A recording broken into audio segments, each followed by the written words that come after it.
Hello everyone, welcome to my YouTube channel BioShikshak, and this video will be very helpful for all who are preparing for CSIR, UGC NET, Life Science, GATE, ARS NET examinations.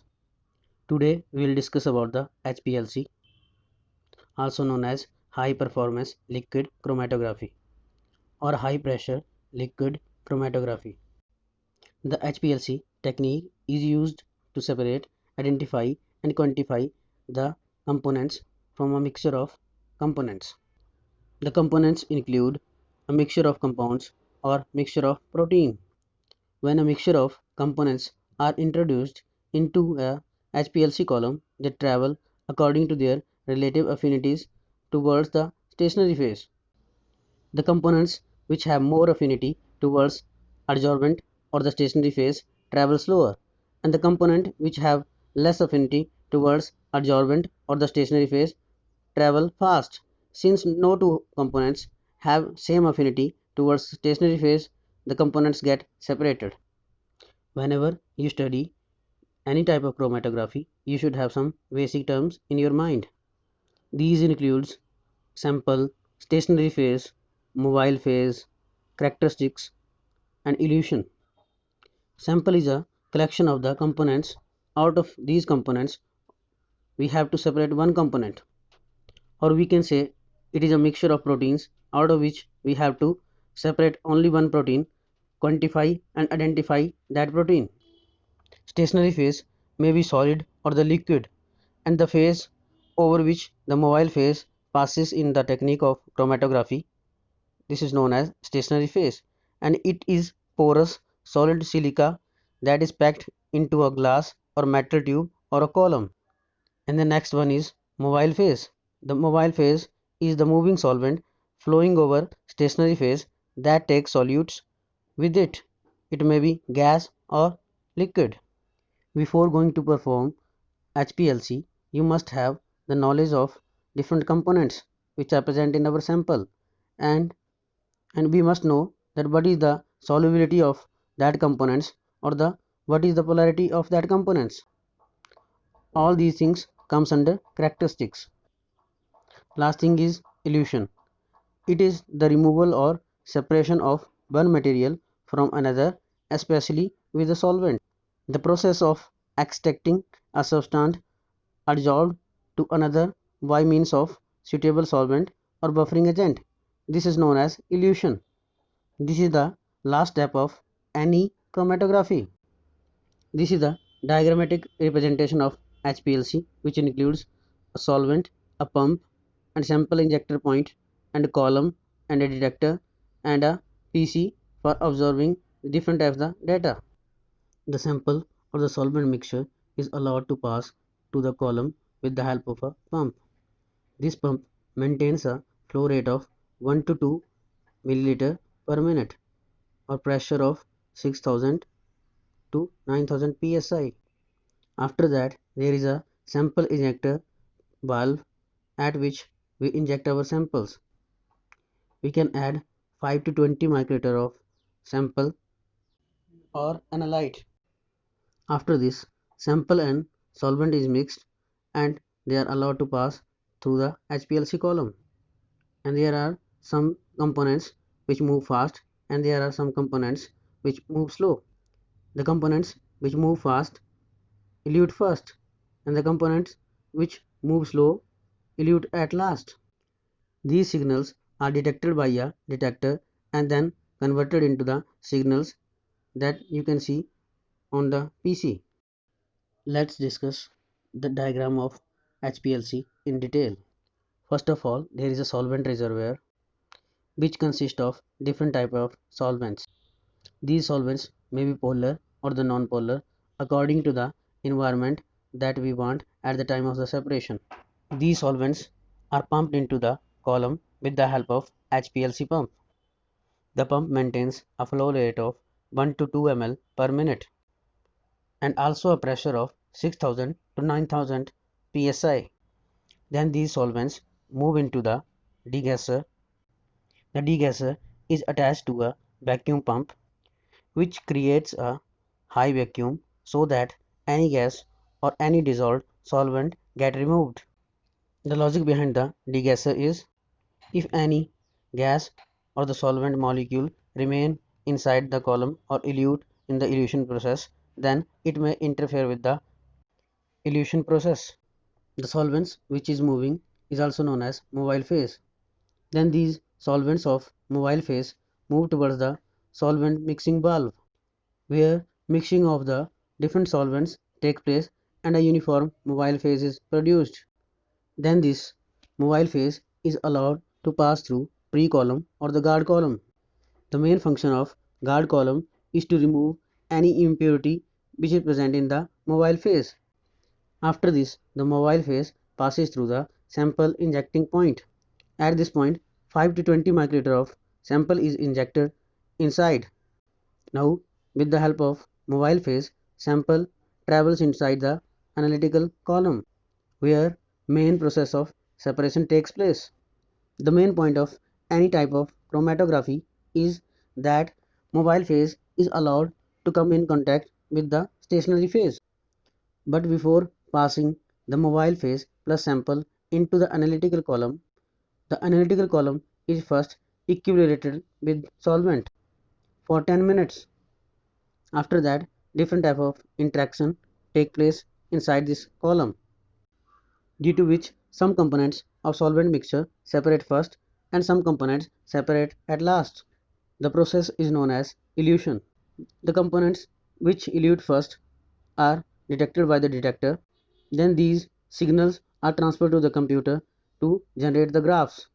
And based on these graphs, we can say that what is the quantity of different molecules which is present or eluted out. And also we can tell that what is the nature of components, whether they are hydrophobic or the hydrophilic, polar or non-polar. We will discuss all these interactions which is going to happen inside analytical column in the next slides.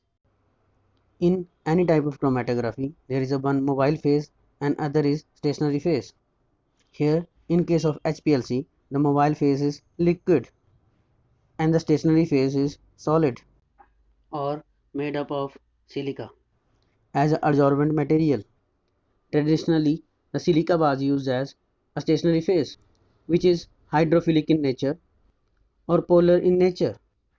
Let's first discuss case number 1. In the case number 1, a stationary phase is used which is hydrophilic in nature and made up of silica, and then mobile phase is allowed to pass through this column containing stationary phase. There are two types of components which are present in mobile phase. Red one indicates hydrophilic and the black one indicates hydrophobic one. As the mobile phase passes through the stationary phase, the number one component, which is hydrophilic in nature, interacts more with the hydrophilic stationary phase because both are hydrophilic in nature. On the other hand, the number two compound, which is hydrophobic in nature, does not show any interaction with that of stationary phase. After this, the component 1 separates after some time. All these movements are detected by the detector and then plotted in the form of a graph with the help of a computer. A graph was plotted time versus signal or the absorption. As the second components elute first, it appears early, and then first components appeared as is indicated by the graphs. The peak represents amount or concentration of the compound which gets separated. Hence, the compound 2 is having a more area, so hence it have more concentration than that of first. Now let's discuss case 2. Case 2 is also known as reverse phase chromatography because in this case we use a modified form of silica C18 in the stationary phase. This modified silica or the C18 columns are hydrophobic in nature. This is the main difference between the traditional type of the chromatography and reverse phase chromatography. Reverse phase chromatography is commonly used these days. It is used because most of the compounds are hydrophobic in nature. In the case 2, hydrophobic and the hydrophilic compounds is allowed to pass through the hydrophobic stationary phase.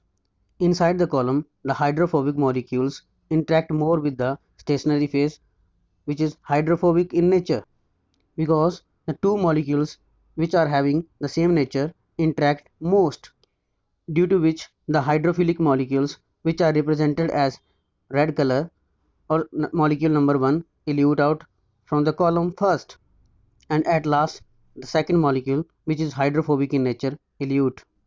All this information is detected by the detector and then plotted in the form of a graph.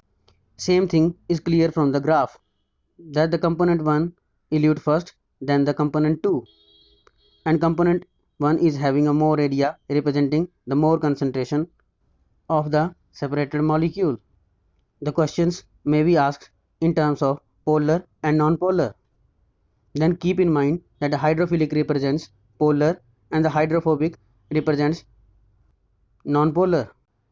In the case number 3, the hydrophilic stationary phase is used, and the mobile phase consists of two molecules which are both hydrophobic in nature. As both are hydrophobic in nature, number 1 is less hydrophobic and number 2 is very hydrophobic. The compound which is very hydrophobic will elute first, then that of the compound which is less hydrophobic, because very hydrophobic compound will not form an interaction with the hydrophilic stationary phase, while the less hydrophobic may form a weak interaction with the hydrophilic stationary phase. Same is clear from the graph. Now let's consider case number 4.